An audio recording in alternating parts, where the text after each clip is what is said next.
तो आदाब, नमस्कार, गुड इवनिंग, सत श्रीकाल। एक बार फिर आप तमाम लोगों का स्वागत है क्राइम तक की कहानी के इस एपिसोड में। उम्मीद है पूरी फैमिली अच्छी होगी, अपना और अपनों का ख्याल रख रही होगी।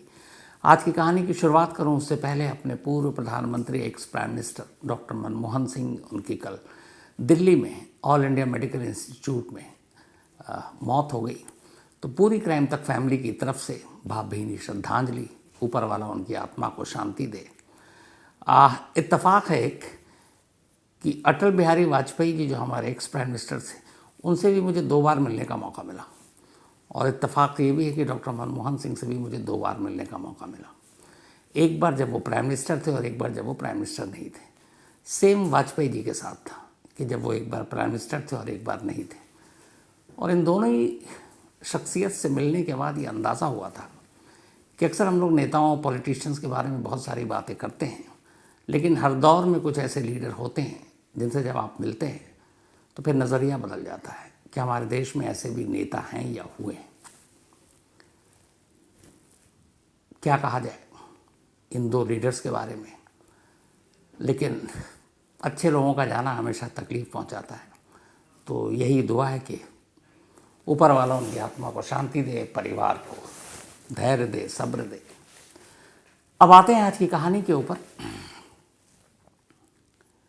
आज की कहानी यूपी के बांदा और मुंबई के इर्द गिर्द की कहानी है।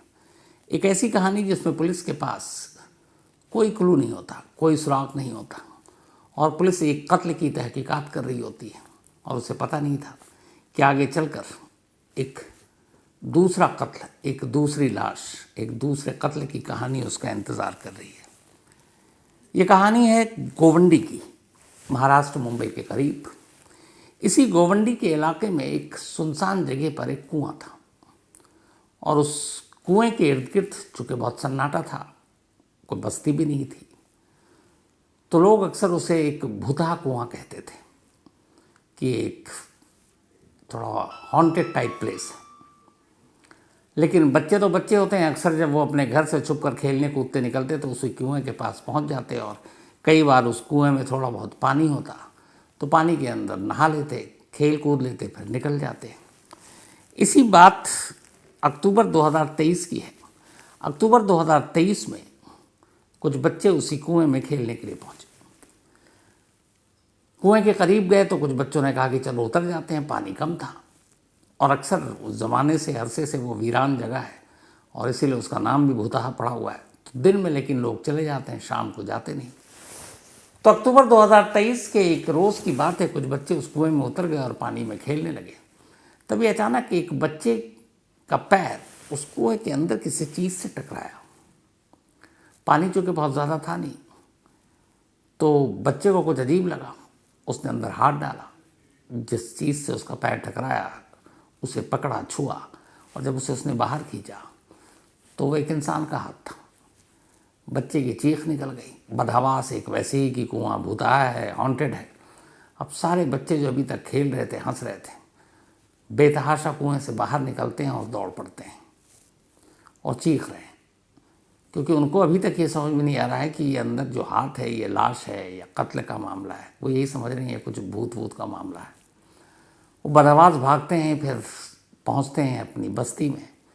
लोग पूछते हैं बच्चों को देख कर कि सारे इतने डरे सहमे क्यों हैं। तो बच्चा बताता है कि उस कुएं में एक हाथ है। पहले बड़े यही समझते हैं कि बच्चे मजाक कर रहे हैं, फिर लेकिन कुछ लोगों को लगता है भूतहा है, कुछ है। पहले तो बच्चों को डांट पड़ती है कि तुम वहाँ गए क्यों। लेकिन फिर जब उन बच्चों की बातों को सुनने के बाद कुछ बड़े फैसला करते हैं कि चलो पुलिस को फ़ोन कर दो। अब कौन जाए कुएं में उतरे। तो पुलिस को फ़ोन किया गया। थोड़ी देर के बाद पुलिस मौके पर पहुंचती है। पुलिस कुछ लोगों को कुएं के अंदर उतारती है। जब अंदर उतारती है तो अंदर से एक लाश फूली हुई बाहर निकलती है। अब उस लाश की शिनाख्त भी मुश्किल थी। उसको देखकर लग रहा था कि न जाने कब से पानी के अंदर है। तो पुलिस लाश को बाहर निकालती है। अब आसपास में सर्च ऑपरेशन शुरू कर देती है। आसपास में तलाश करते करते अचानक एक जगह पर पुलिस को कुछ खाली शराब की बोतलें मिलती हैं। कई लोग बस्ती के भी आकर, सुनसान इलाका था तो कभी कभी शराब पीने बैठ जाते। पुलिस को यही लगा, लेकिन फिर तलाश और किया तो देखा कि एक जगह और कुछ शराब की बोतलें हैं और एक छोटा सा बैग है। उस बैग में एक पर्स है। पुलिस की आंखें चमकी कि शायद इसमें कुछ सुराग हो। पुलिस ने सारी चीज़ें टटोल ली, लेकिन ऐसी कोई काम की चीज़ मिली नहीं, न कोई आईडी, न शिनाख्ती कार्ड, न कोई और जिससे मरने वाले की शिनाख्त हो सके। पुलिस ने पर्स खोला, उसमें से सिर्फ एक कागज़ का एक टुकड़ा था और उस कागज़ के टुकड़े पर एक मोबाइल नंबर लिखा हुआ था। बस यही एक अंधेरे में तीर, एक सुराख। अब ये भी पता नहीं कि इस लाश से इस बैग या इस पर्स का कोई कनेक्शन है कि नहीं, या किसी और का है, किसी और ने यहाँ फेंक दिया है, लेकिन फिर भी कुछ और तो था नहीं। पुलिस ने कहा चलो इसी से शुरू करते हैं। जो नंबर था उस नंबर पे पुलिस ने फ़ोन किया। जब फ़ोन किया तो वो मोबाइल स्विच ऑफ, मोबाइल बंद। अब फिर यहाँ डेड एंड। पुलिस को लगा कि ये मोबाइल बंद है। काफ़ी देर तक कोशिश की, कई घंटे बाद तक कोशिश करते रहे, लेकिन मोबाइल बंद, लगातार स्विच ऑफ आ रहा है। अब पुलिस को लगा कि इस नंबर से कुछ तो कनेक्शन होगा, अगर कोई उठा लेता तो शायद ये था कि उस केस से इस केस का कोई लेना देना नहीं, लेकिन मोबाइल स्विच ऑफ है, यहाँ एक लाश है, लाश के पास एक बैग है, पर्स से ये नंबर मिला है, तो कुछ तो गड़बड़ है। अब पुलिस ने फैसला किया कि ये जो पर्ची में जो मोबाइल नंबर है इसके कॉल डिटेल रिकॉर्ड को खंगालते हैं, CDR निकालते हैं और देखते हैं कि शायद उसके ज़रिए इस लाश तक की जो शिनाख्त है वहाँ तक पहुँच सके। तो पुलिस उस मोबाइल नंबर पे जितने भी कॉल थे उनकी डिटेल निकालती है। उस लिस्ट के हिसाब से जो सबसे लेटेस्ट एक कॉल था वो इनकमिंग कॉल था, यानी जो नंबर उस पर्स से मिला था उस नंबर पर कॉल किया गया था। तो पुलिस उस नंबर पर कॉल करती है जिस नंबर से सबसे लेटेस्ट लास्ट में कॉल किया गया था। घंटी बजती है, दूसरी तरफ से एक शख्स फ़ोन उठाता है। पुलिस को पहली कामयाबी लगती है। पुलिस पूछती है भाई आप कौन? तो कहता आप कौन? फिर पुलिस वाले कहते हैं कि जी हमें एक पर्ची में ये नंबर मिला है और ये बताएं कि इस मोबाइल नंबर को आप जानते हैं ये किसका है? तब वो शख्स कहता है कि हाँ साहब ये मेरे दोस्त करण का नंबर है। अब पुलिस ने कहा करण कौन? तो उसने कहा जी बांदा में रहता है, यूपी के। पुलिस ने कहा कि क्या करण से हमारी बात करा सकते हैं? उसने कहा करण तो है नहीं, वो तो अपने ससुराल मुंबई गया हुआ है। कब से गया हुआ है? तो पता चला कि करीब हफ्ता हो गया है। उसके बाद से कोई ख़बर नहीं है। दोस्त ने कहा कि मैंने भी फ़ोन किया, फ़ोन स्विच ऑफ है। अब पुलिस ने कुछ छोलिया बताए, कुछ कपड़े बताए, कपड़े भी कुछ जो फटे और चिपके हुए थे उसके ज़रिए। तो करण ने कहा कि हाँ ये कपड़े तो उसी के लगते हैं। पुलिस ने फिर उस लाश की तस्वीर भेजी, पहने हुए कपड़ों की तस्वीर भेजी। उसके दोस्त ने पहचान लिया। उसने कहा साहब ये तो मेरे दोस्त करण है। अब मरने वाले की शिनाख्त हो चुकी थी। पुलिस की एक टीम पहुंचती है बांदा। बांदा में करण के घर जाती है और पूछताछ करती है कि भाई अब बांदा के रहने वाले मुंबई या गोवंडी में क्या कर रहा है करण? तो बताते हैं कि साहब अभी इसी अक्टूबर के फर्स्ट वीक में वो पहली बार अपनी बीवी के साथ अपने ससुराल गया था, गोवंडी मुंबई। तो उन्होंने कहा उसकी पत्नी कहाँ है? तो बोला वो तो दोनों वहीं होंगे। अब हमें भी पता नहीं ये कुएं तक कैसे पहुंचा। फिर पुलिस ने पूरी कहानी सुनी तो पता चला कहानी ये थी कि करण और गुलनाज, इन दोनों की मुलाकात बांदा में हुई। गुलनाज का परिवार, गुलनाज के कुछ रिश्तेदार कभी बांदा में रहा करते थे। वैसे गुलनाज रहने वाली थी मुंबई की, तो वो अक्सर बांदा आती अपने रिश्तेदारों से मिलने के लिए। इसी बांदा आने जाने के दौरान एक रोज़ उसकी मुलाकात करण से हुई। दोनों लगभग हम उम्र। फिर दोनों में दोस्ती हुई और प्यार हो गया। लेकिन यहाँ मामला दो धर्मों का था, हिंदू और मुस्लिम। दोनों ही घर वाले शादी करने के लिए तैयार नहीं थे, लेकिन किसी तरह करण ने समझाया। पढ़ा लिखा करण, गुलनाज भी पढ़ी लिखी। करण के घर वालों ने कहा कि ठीक है, जब बच्चे खुश हैं तो कोई बात नहीं, हम धर्म और जात पात नहीं देखेंगे। करण के घर वालों ने उन दोनों की शादी करा दी, लेकिन गुलनाज के घर वाले नहीं माने। अब इसके बाद ये शादी हो गई और गुलनाज ने भाग कर शादी की। अब इधर गुलनाज गई तो थी बांदा, लेकिन उसके बाद लौटी नहीं। रिश्तेदारों से पता चला कि वो तो मुंबई कह कर गई है, उसके बाद आई नहीं। अब घर वालों को फिक्र। थोड़ी देर के बाद या काफ़ी खोजबीन के बाद उन्हें एहसास हुआ कि वो कहाँ हो सकती है। फिर आखिरकार एक रोज़ उन्हें पता चल गया कि दोनों बांदा में इन्होंने शादी कर ली है। इस दौरान गुलनाज ने अपनी माँ को कांटेक्ट कर काफ़ी मनाने की भी कोशिश की, लेकिन माँ मानी नहीं। माँ को ये डर था कि बाप को बताएंगे तो गुस्सा आ जाएगा। लेकिन इन सारी चीज़ों के बीच में आखिरकार उन दोनों ने शादी कर ली। लेकिन गुलनाज का परिवार इस शादी के लिए तैयार नहीं था। अब शादी के बाद चूंकि करण का परिवार रिश्ते को अपनी मंजूरी दे चुका था, तो गुलनाज और करण अब बांदा में रह रहे थे हंसी खुशी। इधर गुलनाज का परिवार मुंबई में इंतज़ार कर रहा था कि इन दोनों का कुछ पता चले। आखिरकार फिर उन्हें पता चल गया। तो एक रोज़ गुलनाज के फादर ने गुलनाज को फ़ोन किया और कहा कि देखो, तुम लोगों ने हमारी मर्ज़ी के ख़िलाफ़ शादी की है, अब जो हुआ सो हुआ। इज़्ज़त की बात है रिश्तेदारों में, परिवारों में, तो कम से कम अब बेटी को ढंग से तो विदा करें। तो इसीलिए तुम अपने शौहर को लेकर आ जाओ मुंबई। फिर करण से भी बात की, कहा चलो गुस्सा तो था लेकिन तुम्हें माफ़ कर दिया, अब तुम आओ, शादी के बाद लड़की को अपने घर आना होता है, मायके तो लेकर आओ। करण खुश, गुलनाज खुश कि चलो अब दोनों परिवार मान गया, ज़िंदगी बहुत खुशगवार अच्छी गुजरेगी। तो गुलनाज को लेकर अक्टूबर 2023 में बड़ी खुशी खुशी मुंबई पहुंचता है।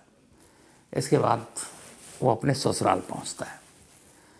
जब ससुराल पहुंचता है तो गुलनाज से सब घर वाले मिलते हैं, करण से मिलते हैं, और थोड़ी ही देर के बाद गुलनाज के 3 भाई, जिसमें माइनर भी हैं, 3 और लोग, और गुलनाज के फादर करण से कहते हैं कि चलो तुम्हें कुछ और लोगों से मिलाना है। उसे एक गाड़ी में बिठाते हैं और गाड़ी में बिठाने के बाद इसी जो गोवंडी इलाका है वहीं सुनसान जगह पर पहुंचते हैं रात का वक्त, और फिर ये सब मिलकर करण को मार डालते हैं। करण का कत्ल करने के बाद उन्हें पता था इस गोवंडी इलाके में ये भूतहा कुआं है, इसके करीब कोई जाता नहीं है। उस लाश को कुएं में डाल देते हैं। उसके पर्स वर्स को निकालते हैं, जो भी उसमें आईडी वाईडी थी वो अपने पास रख लेते हैं, और उस कागज़ की पर्ची को कोई अहमियत नहीं देते, यूं ही फेंक देते हैं। और यही वो गलती करते हैं। अगर वो कागज़ की पर्ची वो ले लेते तो शायद इस लाश की असलियत कभी सामने ही नहीं आ पाती। तो पर्स फेंक दिया, उसी में पर्ची रह गई। उसके बाद वो लोग लौट आए। अब उसके बाद ये पर्ची मिली। पर्ची के बाद उस नंबर से पता चला कि करण कौन है। अब ये सारी जब बातें पता चली तो मुंबई पुलिस को लग गया कि ये मामला चूंकि 2 धर्मों की शादी का था, तो ये ऑनर किलिंग है, जिसे अब हॉरर किलिंग भी कहते हैं।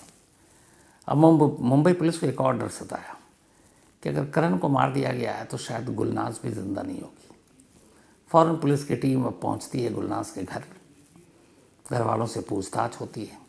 उसके बाद गुलनाज के पिता और 3 और लोग, 2 माइनर, इन सबको हिरासत में लिया जाता है।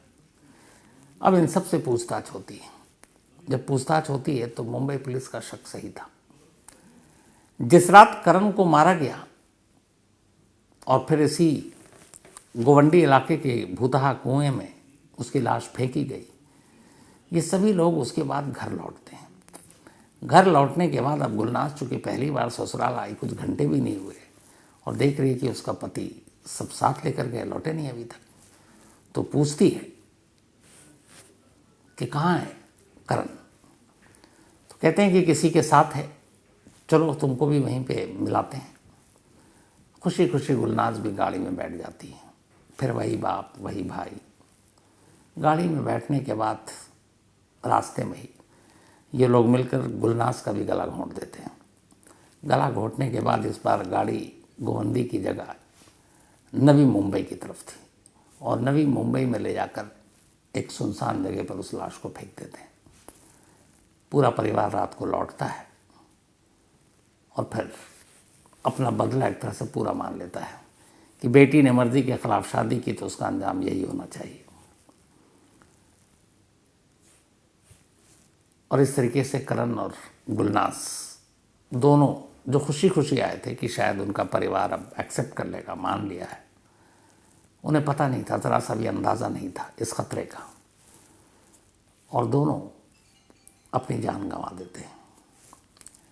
पता नहीं लोग इस हद तक कैसे आगे बढ़ जाते हैं कि बच्चों की जान भी ले लेते हैं। सभी लोगों को पकड़ा गया। इसके बाद इन्हें जुडिशियल कस्टडी में भेजा गया। चार्जशीट दाखिल हो चुकी है, ट्रायल शुरू हो चुका है, लेकिन अभी शुरू हुआ है। अब मुकदमे का फैसला कब होगा, कब आएगा, फैसला आखिरी किसी को नहीं पता। लेकिन नवंबर 2022 में इन लोगों की शादी हुई थी, गुलनाज और करण की, और अक्टूबर 2023 यानी लगभग 11 महीने बाद इन दोनों को गुलनाज के ही घर वालों ने मार डाला। तो ये थी आज की कहानी ख़त्म करूँ उससे पहले वही अपना सिलसिला। आज निधि सोंधी, इनका बर्थडे है, तो हैप्पी बर्थडे निधि। और ये प्रतीक जी की पत्नी है। साथ ही दक्ष सुहानिया का भी आज जन्मदिन है, तो हैप्पी बर्थडे दक्ष। और ये संजय कुमार जी के बेटे हैं दक्ष।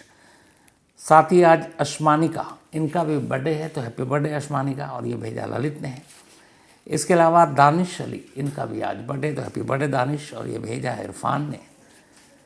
कामरान खान, इनका भी आज बर्थडे, तो हैप्पी बर्थडे कामरान। और ये भेजा है नज़मा ने।